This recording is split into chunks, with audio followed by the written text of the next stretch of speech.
வணக்கம். தமிழ் இலக்கண பயிற்சி வகுப்பு இது. முதல் வகுப்புல நம்ம தன்னகரம் பார்த்தோம். இது ஷார்ட் வீடியோல. இப்ப 2வதுல வந்து டன்னகரம், ரன்னகரம் பார்க்க போறோம். இது எந்தெந்த இடத்துல வரும், எங்கெங்க வராது என்பதற்கான செய்திகள இதில பார்க்கலாம். இது வந்து இடையில் வருவது, இறுதியில் வருவதற்கான சான்றுகள். இறுதி எல்லாமே ரன்னகரத்துக்கும் குடுத்துருக்கேன், டன்னகரத்துக்கும் குடுத்துருக்கேன். இதுக்கு அடுத்து இறுதியில் வருவதற்கான இப்ப உதாரணத்துக்கு மண், பறன் எல்லாம் இறுதியில் வரும். இடையில் வரும்போது நண்பனாக வரலாம்.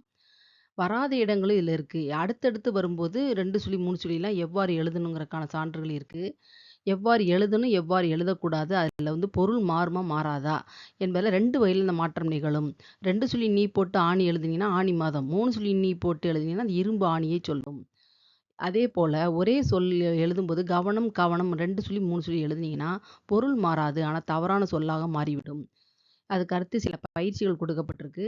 நினைவில் வைப்பதற்கு டன்னகர முன், ரன்னகர முன் என்ற செய்திய ஞாபகத்தில் வச்சுக்கணும்.